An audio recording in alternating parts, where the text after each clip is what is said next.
Hey everyone, this is Tell the Truth Sports Radio, and I'm going to tell you the truth of why the Houston Astros are going to the World Series. They punched their ticket tonight with a 5-0 win. They took care of business. And I tell you, when you got a road team down 3-2, the best thing that you could do is get a run early, and they did. And the hero of the entire series, the man of the hour,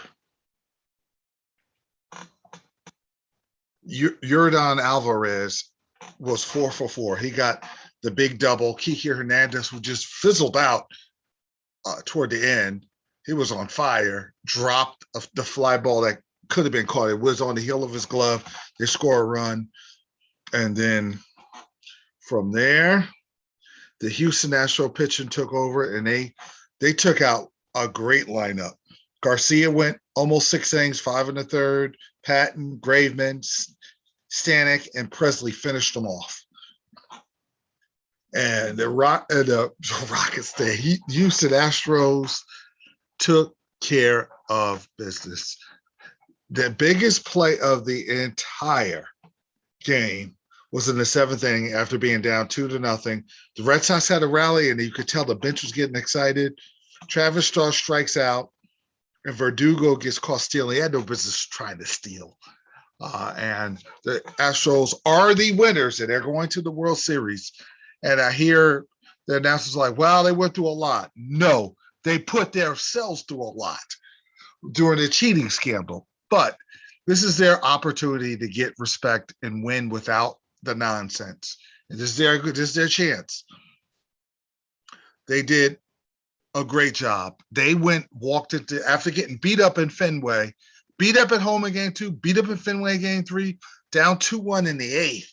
And the fans, you could tell they were festive. They were like, we're going to get this game. We're going to put them away in game 5, and that'll be the end of the Astros. While Altuve's homer paralyzed the Red Sox because they scored 2 runs in 18 innings. That's it. After that, they were toast. And the Astros took them out.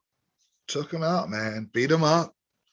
You know, they were the team that had the most poise. They were the most experienced. Because this was supposed to be a rebuilding Red Sox team.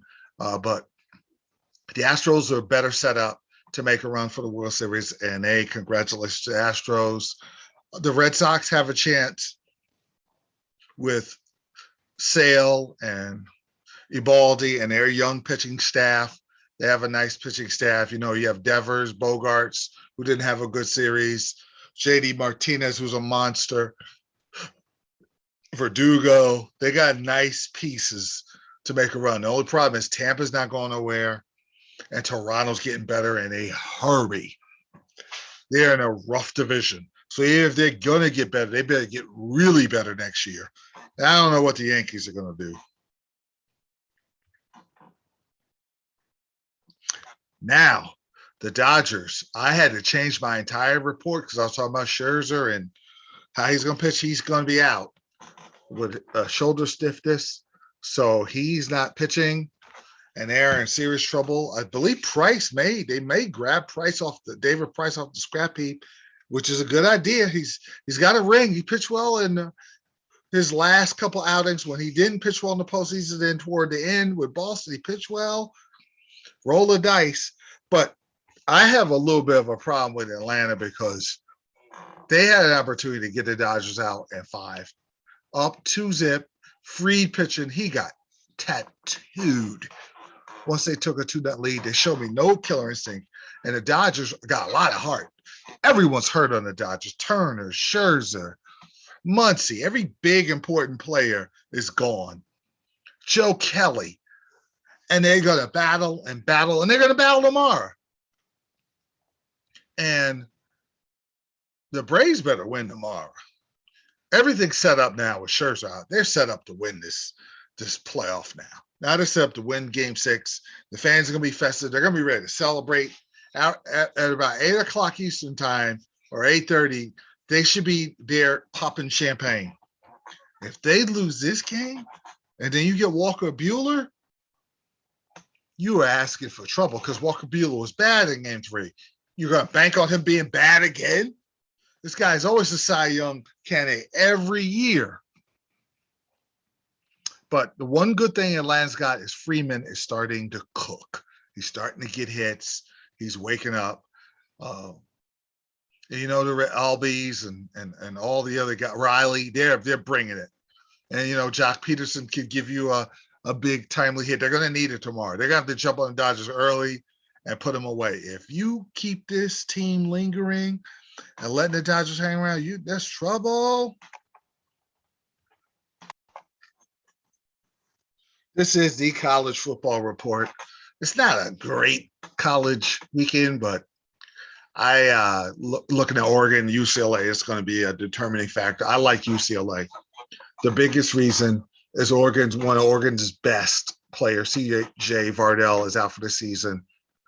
Travis Dye is a nice player, but he's not C.J. Vardell. Doran Thomas Robinson, I expect another game like he did against LSU in the first game. Charbonnet, I think he's going to have another big game. They're in UCLA. They're in Pasadena. They're going to find a way. I love Brown. AJ Brown could ball, man. Anthony Brown could ball. 7 touchdowns and interception. But I just think UCLA at home, this is a tight ball game. Oregon is a smaller physical version of the way Cristobal likes, the way Alabama kind of plays, but they're smaller. UCLA is just as physical. They're going to find a way to get the job done in UCLA, and that's going to be it for the Pac-12. You'll just be the Rose Bowl. It won't be. Forget the playoffs after this. I love UCLA, and that helps Cincinnati to a point. The next game I like because I think Ohio State's going to beat the brakes off of Indiana, and barring Tennessee playing over the heads, Alabama should take care of Tennessee. LSU, Mississippi State is a game from the fact that Ed Orgeron quit after a lot of shenanigans and some nonsense he did off the field, and they're not blowing people away as far as wins and losses against Lane Kiffin. You heard what I said about him last week about how he just about incited a riot with the crazy, irresponsible Tennessee fans. So this is a good game, but Corral is going to be a difference. They're home, and Matt Corral is going to, this guy has 14 touchdowns and 1 interception, 1,728 yards. He's 128 of 184. You think about that. Now, Matt Johnson's good, and this was more an outlier because for LSU, they ran the ball last week with Davis Price. They're going to have to do that against Mississippi. Mississippi's defense is LSU is going to play inspired with their coach leaving at the end of the year. Mississippi State finds a way to win. I want to make this note.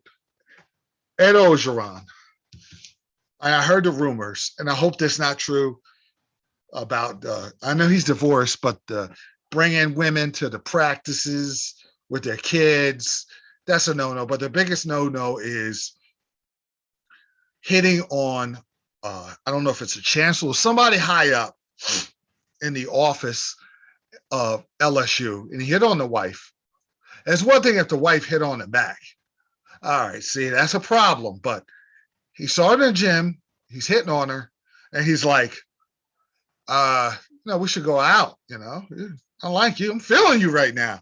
It's like, well, I'm married. And, I'm just got pregnant. And he was like, and that's not going to stop me. Come on, let's hook up. And that was a problem. I guess she probably told her husband, and, he's lucky he didn't get curb stomped. That's a problem. Maybe because he's so big, the husband just said, listen, I'm going to fire you because if I had your size, I'd fire on you. Now, that's what was reported, allegedly. But that was bad. It was just a lot of other things. It was just messy, and it's time to go. But I kind of this funny feeling LSU's going to play inspired because they're not going to the playoffs. They're playing with house money the rest of the year. People expect them to lose. I just think this is going to be a real close, high-scoring game. But Mississippi, that's right up Lane Kiffin's alley, and they'll find a way to win at home. The NFL report. The game of the week is the Baltimore Ravens and the Cincinnati Bengals. You got the passing, the pocket passing, occasional running of Joe Burrow, the running and the passing of Lamar Jackson. Burrow has been really good. He'll throw an occasional interception, but with Chase, they're developing their old chemistry they had at LSU. Joe Mixon's running the ball well. And last week I said it was death by 1,000 paper cuts from the Baltimore Ravens because Jackson only had 6 yards per pass attempt last week, 167 yards passing, 51 yards rushing. But they just gash you a little here, 5 yards there, 6 yards there. 3rd and 2, you know their money on 3rd and 2. And Fredrickson is the best rusher for the Bengals. Can he get to Lamar? He can get home. Can he get him on the ground? And that's the key. But the Ravens are home. I'm a favor the Ravens just because it'll be a close game and they'll have their moments because you could pass a little bit. But Humphreys will do a pretty good job on Chase. That's a great matchup. But Burrow may throw a pick. That could be a key. He'll make some really good plays. The Ravens are going to do like they did against the Chargers. They're going to get to Burrow because they still have their pass protection is not the best still, the Bengals. So, but you could hurt the Ravens. Ravens were good last week in the past, but for the year they haven't been good. They'll do enough to win. And like I said, what hurts teams, the Ravens offense, their scheme is very difficult because Latavius Murray and Devontae Freeman give you the power of the inside running in his zone scheme. But then Lamar Jackson does the same thing where he'll run in between tackles, or he'll go on the outside, and you could be at the 20-yard line, their 20-yard line, and if you miss a couple of tackles, he could go 80 yards. So there's that fear factor. Like, man, we better get him on the ground because he's that explosive where you get chunk yards on the run, or he could fake. He's beating you with the run because Latavius and Freeman are running well, so he'll pocket. He does a good job of play action. He'll tuck it under and then take it, hold on to the ball, and go deep to Hollywood Brown. And then Andrews is always at 3rd down, 3rd and 5. They're the most, other than the Cowboys, they're the most difficult team in the NFL when it comes to 3rd and 4, 3rd and 5, because of the fact that they could run it. Lamar could run it. Lamar could find Andrews, who's a good route runner, or you could just flood the zones and play tight and put about 9 in the box, and then he'll go deep to Hollywood Brown if you're playing a tight man-to-man. So that's the conundrum that the Bengals, who are much improved defense, by the way, that's what they deal with. I think it's going to be a home-and-home series. The Ravens win at home, and then they go to Cincinnati. Cincinnati beats them on the road. Now, the other game is the Tennessee Titans versus the Kansas City Chiefs. These are 2 good, really good 1:00 games. But I'm going to tell you why I'm going with the Titans. This is a tough game because the Titans' pass defense is nothing to write home about. Their pass rush is pretty good. They were pretty decent against Buffalo. They got lucky because Buffalo's going to drive in for a score if Josh Allen doesn't slip. And you got the Chiefs with their high-powered offense, how good they are in the red zone. This is a problem. This year, Mahomes has had some goofy, he has some great moments. He has some goofy Brett Favre, Tony Romo, who are really good quarterbacks, but they would make some silly interceptions. And that's what Mahomes has been doing. He'll give the Titans an opportunity to get one in this game. Tyreek Hill usually slaughters the Titans. I expect him to have a big game. I don't think it's going to be enough because the fact that the Chiefs are 27th in a run. They're bad against the pass. They're a little better, but I think Tannehill found A.J. Brown and Julio Jones. He found the two of them. So he's got that symmetry going there. Derrick Henry, I mean, he's had 6 straight 100-plus games. And the Chiefs are 27th against the run. I'm just going to crunch the numbers real quick. He should have a huge game. I expect him. Now, they'll load the box up. Honey Badger will get in there and get his nose in there. But he'll still be able to run. They don't take on blockers that good. They'll make a splash play here and there, but they're at times undisciplined. I'm not liking the Chiefs this year. They could be a wild card. They could be one and done in the playoffs if they make it. I'm not liking them. I just think when you get beat up, you make these runs, and then that next year you get beat up in the Super Bowl. Then the following year, it's hard to just try to get back because nothing seems to work. And I just like Tennessee. They found themselves last week. Tannehill, the balance of Henry, and then Henry catches a screen pass. It's still on. And he could break tackles, and he has the speed to walk past your secondary for 90, 80-yard runs. So that's in the back of Kansas City's head. Spagnuolo better dollar some serious. He better do – he has to work overtime to try to deal with the Titans. The Chiefs are going to get theirs. Because I love Hardman. Hardman has developed into a really good receiver and a route runner to go along with Hill and Kelsey. And Hilarious is solid. Love the Titans at home all day long. The NBA. 2 words. Steph Curry. I was talking about how he had a pedestrian triple-double against the Lakers the other day. I want to put him on the spotlight because he had a monster game. And I want him. This is my spotlight team early because it's hard to kind of decipher the NBA after the second game. It takes till after Christmas you get to see teams form. But this game caught my attention. Steph Curry had 45 points. He had a big first quarter. I believe he had 24 points in the first quarter. And he had 45 points, 10 rebounds, and an assist, steal, and a block. And he's a lot bigger. He added weights, but he still has his ability. He didn't take that away. And there goes. He's a good, underrated rebounder. He does a little everything. I love Jordan Poole. I like some of the pieces on Golden State. You know, Draymond's there. The key is Klay Thompson coming back. It's so important that he comes back and he's that catch the ball, fire up the 3, quick catch, boom, 3. He's so good. He doesn't take care because he gets set real quick. And he fires that 3-point shot. And he's so good at that. He'll go to the basket. He's a good defender.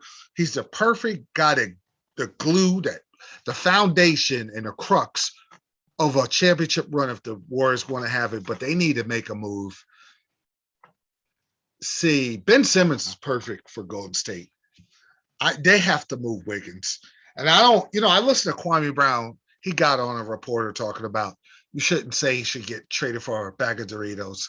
I definitely will not say. I'm not going to insult the guy. This doesn't work for me. Wiggins doesn't work for me on the Warriors. He doesn't shoot it enough. He just looks lost out there. I think Sixers fans don't want him, but if you got Ben Simmons sitting there, you're going to have to just trade him. That's a mess because Phillies play good without him. And you add, and now Wiggins could go there with Doc Rivers, and maybe that fits, to me, that fits better. And you make the deal however you want to match up salaries and players. Do what you got to do. Make the deal. I think Ben is perfect for Golden State. Him and Draymond with Poole, Klay Thompson, and Curry. Now you got a chance to compete with the LAs and Denvers and Phoenixes. And I guess with Kawhi Leonard coming back, I would say the Clippers and Utahs of the world. And if LA doesn't make it, the best possible team as far as attraction would be Steph Curry because he's beloved, especially the kids just love a guy like that. You know, and the way he plays and shoots, he shot the logo at the end of the game, hits the 3. He's just so exciting, especially in the fourth quarter. but they better make them. They're not there yet. I got to see Clay come back, and they got to add. Let's see what Wiseman's gonna when he comes back. If he can stay healthy, if he could develop quickly, then maybe you don't need another player. But Wiggins, he was a liability, and they got away with it. Because if I was the Clippers, I would have left Wiggins. I'm talking about. I'm not guarding. Period. I'm not guarding Draymond. Backing way off Draymond. I'm double to triple teaming Steph Curry when he's flying off those screens because you got one guy I don't care how good defender is. He's going to come off the screen. He's going to come off another screen. He's going to come off a high screen. He's going to come off the screen off the three-point elbow. He's going to catch the ball. When he catches the ball, if you don't come with a double team, he's going to give you a little shake. He's going to get him some airspace. He's going to throw that three up. He's going to make the three. If you come with a double, triple team, take the ball, make him pay. He's a good willing passer. Pass the ball. Make sure Poole is guarded. And dare the other guys to make the shots. And Clippers didn't do that. And they paid for it. And if you're going forward, teams will do that, especially when the playoffs come. So I want to see Golden State's very good, savvy ownership. They know what they need. They want to make a run this year. I could feel it. If you can get me LA and Golden State, and LA could get their chemistry issues fixed out, or Phoenix, because the West got some exciting matchups. But I think what everybody will want is LA Golden State in the conference finals. That would be what everyone would want, ideally. So that I just wanted to make that point about Curry because he's just so freaking exciting. All right, the fight this weekend is Stevenson versus Herring. Everybody got on Stevenson for fighting a safety first fight. It was smart because the boxer who was in front of him was a power puncher, not kind of crude. So Stevenson boxed his way to a easy 12-round decision. This one against Herring for the title, he's going to be aggressive. I believe he's going to be, because Herring's taller. I looked at the weigh-in. Herring's a good boxer, but he's been got before, and I just think Stevenson's so spectacular as far as being a boxer and so fundamentally sound. He'll get him. It'll be a good fight. This could be the first time Stevenson gets popped a little because he's never been through that. He's got that Newark toughness about him. Don't let that little smile with those dimples fool you. The kid could go a little bit. But that I believe he's going to pull it out. This is what I want to see. I want to see him versus Ryan Garcia. I want to see a round robin tournament. I want to see him versus Ryan Garcia. I don't care what weight it is. Then I want to see Haney versus Teofimo Lopez once he gets through Gambosa. Hopefully he does that. And especially Haney and Lopez. Come on, man. I saw those two guys going at it. Well, Lopez is going at it, and Haney's like, you don't want to fight me? Lopez is like, you don't want this? You don't want this? Nah, man, you ducking. I ain't talking to you. I'm gonna talk to your father. And Lopez saying that. And Haney's, no, you talk to me. Come on, we can do this. Talk to Aaron and talk to PBC. Make the fight happen.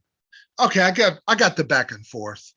I like both fighters. I want to see fights. I want to see this fight.